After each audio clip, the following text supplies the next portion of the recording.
लोकतंत्र के महत्वपूर्ण आधार स्तंभों में से एक है स्वतंत्रता, और व्यक्ति की खुशी के लिए स्वतंत्र तरीके से उसका कार्य करना बहुत जरूरी है। परंतु अगर पूरी स्वतंत्रता दे दी जाए तो ऐसी आशंका रहती है कि आप अराजक हो जाए।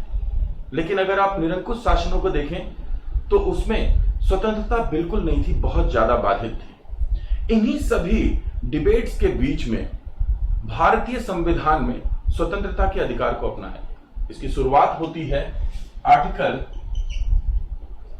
19 से, जो कि सिटीजनशिप जो कि सिटीजन्स राइट के रूप में है। अब ये सिटीजन्स राइट है क्योंकि ये विदेशियों के लिए नहीं है। तो बड़ी सिंपल भाषा में याद रखें कि ये सिटीजनशिप राइट है क्योंकि ये विदेशियों के लिए नहीं है, केवल सिटीजन्स को प्राप्त होते हैं। भारतीय संविधान में हमने मौलिक अधिकारों में समानता की बात की थी। अब हम बात कर रहे हैं स्वतंत्रता के अधिकार की, जो कि 19 से 22 तक है भारतीय संविधान में मौलिक अधिकारों के अंतर्गत। तो मैं दीपक कुमार शर्मा और मेरे साथ आप आज डिस्कस करेंगे आर्टिकल 19 को बहुत तफसील से।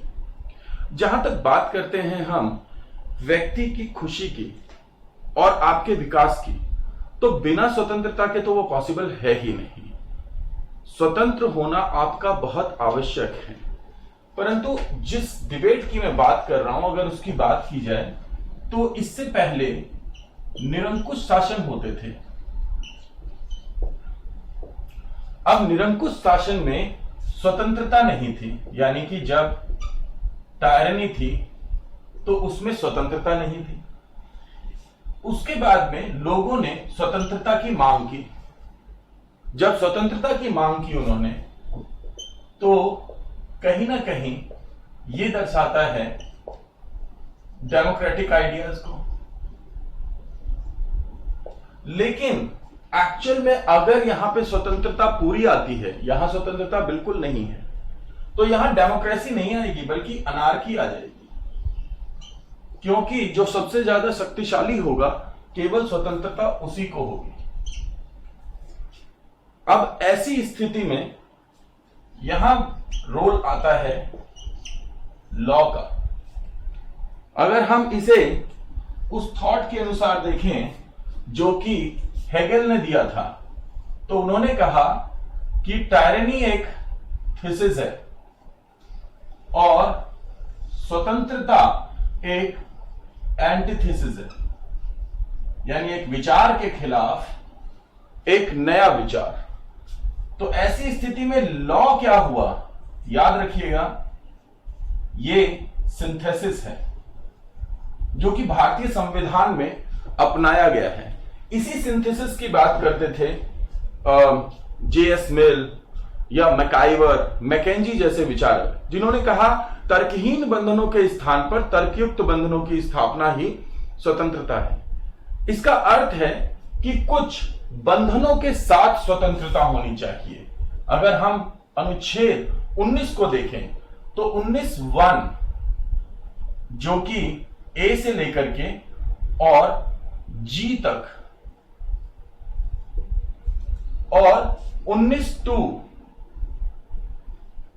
जिसके अंदर ये दो भागों में बटा हुआ है। तो जहां एक और 19(1)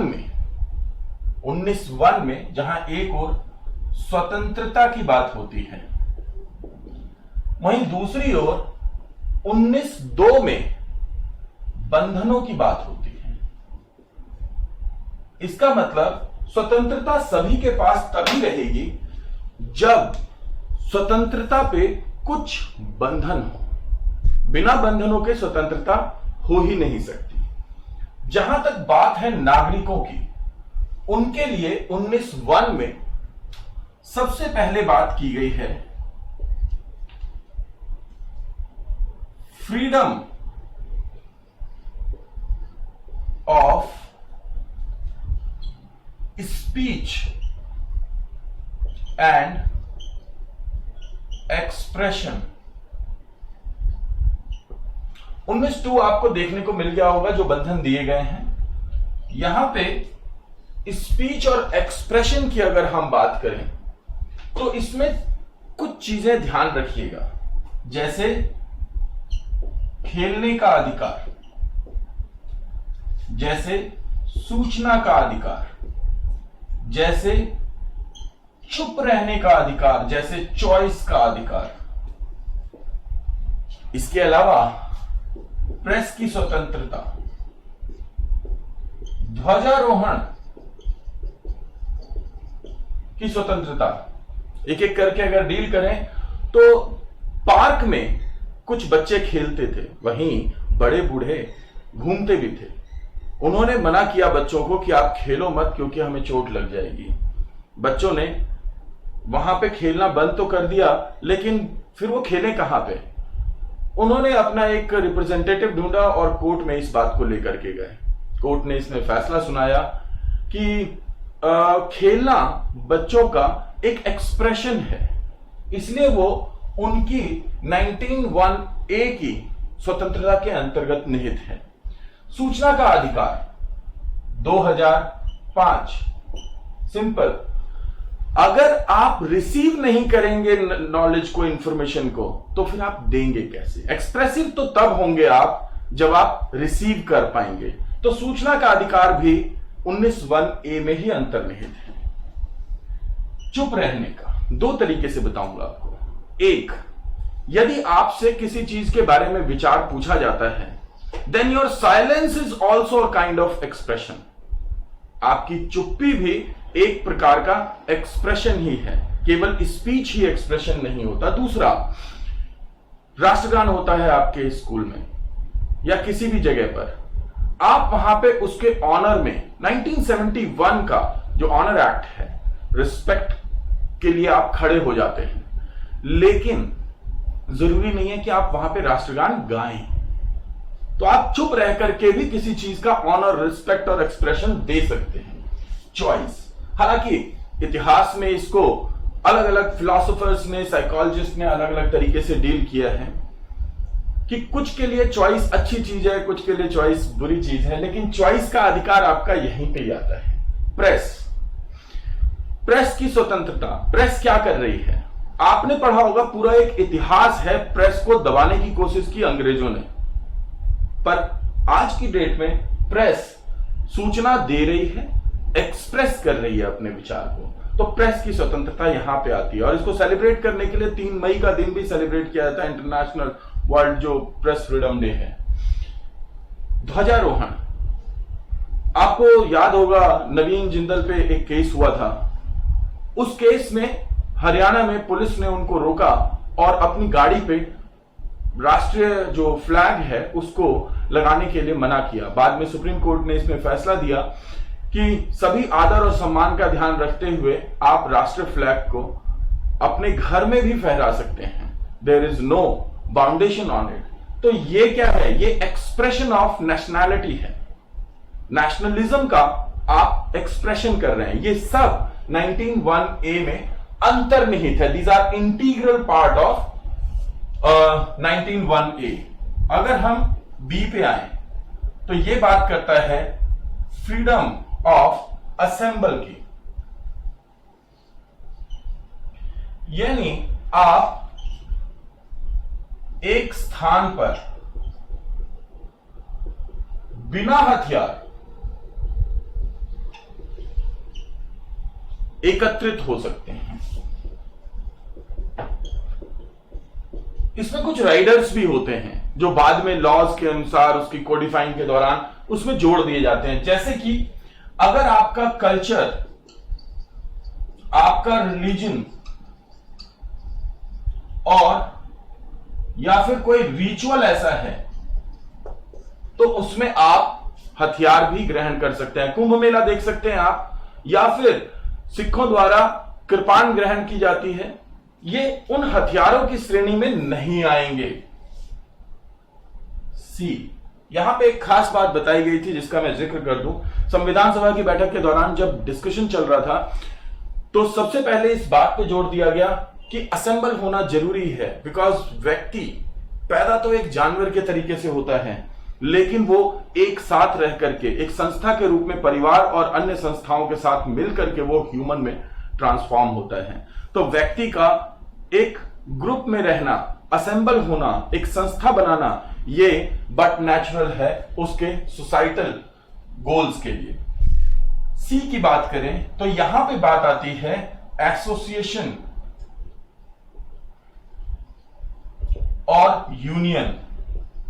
कहां से आया है? असेंबल से ही आया है, जिसकी हम पिछली बात कर रहे थे।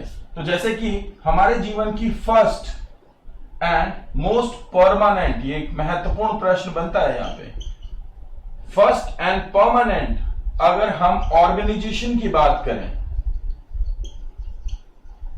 जिसे कि आप कुछ केसेस में इंस्टीट्यूशन भी लिख देते हैं, तो वो होगा फैमिली। और फैमिली में हम एक यूनियन नेचुरली बन जाता है। फिर बाद में जाकर के हम अपने दोस्तों के साथ, सहयोगियों के साथ, स्कूल में, कॉलेज में और उसके बाद समाज में अपने विकास के लिए लोगों के साथ बैठते उठते हैं, उनके साथ संघ समुदाय बनाते हैं।